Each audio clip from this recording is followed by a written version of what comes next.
Our main interaction with the sun comes from the light that's emanating from the photosphere. But there's a lot going on in the sun outside in that outer atmosphere. And so in this video, we're going to talk about the interesting things that are happening with the sun, the solar magnetic activity. So let's first start with a quick introduction to magnetic fields. So when I say magnetic fields, just like the magnets on a refrigerator, you might be familiar with the idea that the Earth itself is a magnet, and that's why compasses work, because a compass is a magnet and they will align to the magnetic field of the Earth. The Earth's magnetic field is relatively simple. It has a North Pole end and a South Pole end. The North Pole attracts a South Pole. So if you have a compass, its South Pole will point towards the Earth's magnetic North Pole, which is helpful for navigating and getting oriented. And so the picture on the left is similar to what the Earth's magnetic field would look like, fairly straightforwardly. The field lines would go straight from south to north, and then if you continued them out into space, they would circle back around and loop around. Magnetic field lines are always completely circular. They always complete loops. They always start and they don't have a specific starting and ending point. They're always loops, so they don't start and end anywhere specifically.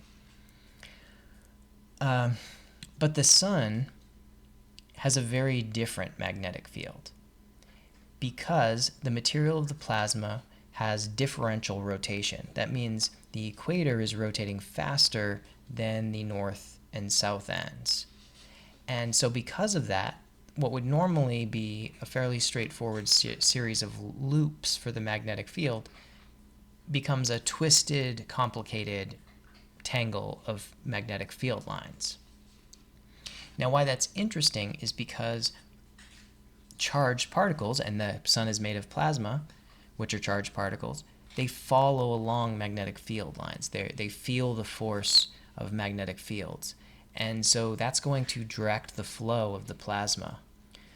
In addition to the convection that's happening below the photosphere, the magnetic field is going to be causing a swirling of the plasma around the surface and above the surface into the solar atmosphere.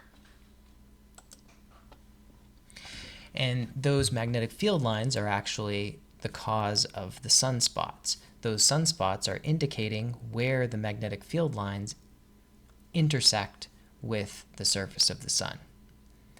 As I said before, those lines are always loops. So anytime magnetic field lines intersect with the surface, you end up with two spots. One sort of the going up and where the field goes up, and then another one where the field comes back down. Beneath the surface, it might look something like this. You might have this tangled, which almost looks like a very, very complicated highway intersection with all sorts of turnoffs. The lines here are indicating the arrows, are indicating the direction that charges would be following, and so you have this swirling pattern underneath, and in some places they'll intersect with the surface, and because of that, that flow that sort of interrupts the normal convection that's happening and leads to cooler spots. So where those magnetic field lines intersect, the plasma is a little bit cooler because it's not letting the hot gas from the photosphere just flow up freely in those locations.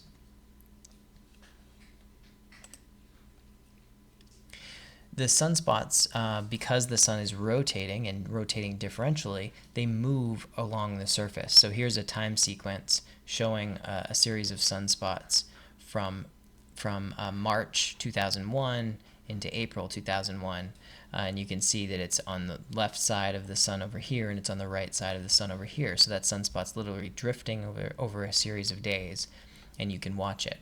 Those sunspots can be very, very big, and so here for scale we have the Earth and then these sunspots, which are obviously much bigger than the Earth itself. So just going back here for a second, that means you have like a jet of plasma emanating out from the sun and that jet is as wide or wider than the entire Earth. And when those loops carry a lot of plasma, when those sunspots grow really, really large, they can lead to these big coronal loops that go up into the corona of the sun that we call prominences. So this is a solar prominence, and it's hot plasma following the magnetic field lines, and it's always in a loop, so it comes out of the sun here and then goes right back in and then follows some undercurrent inside the sun which we can't see. And again, Earth's shown for comparison. These loops are enormous in size, and they can stay stable for hours or days. So when this sort of erupts off the surface of the sun, it will stay like this for at least a series of hours and maybe even days before something happens. Now, what can happen is that I say they're stable, but they're not perfectly still. The surface of the sun is still swirling around, so they're moving. And as they're moving, there's a chance that field lines can cross one another. The magnetic fields can cross. And when that happens, when you have an intersection of field lines, it's like a short circuit. And that causes them to snap, or at least it closes off one and opens up a new path. And you can get a release of light and matter energy out into space. The light that comes off is called a solar flare, and the matter that comes off is called a coronal mass ejection. And this can happen periodically. Whenever you have a lot of sunspots, the chances of one of these things happening goes up. And so here we can see a stages of an eruption from image A over to image D. And the scale grows here into the last one. So this is the sort of photosphere disk, and then this is the photosphere disk. So you can see how far the light is being projected away from the sun when a solar flare happens.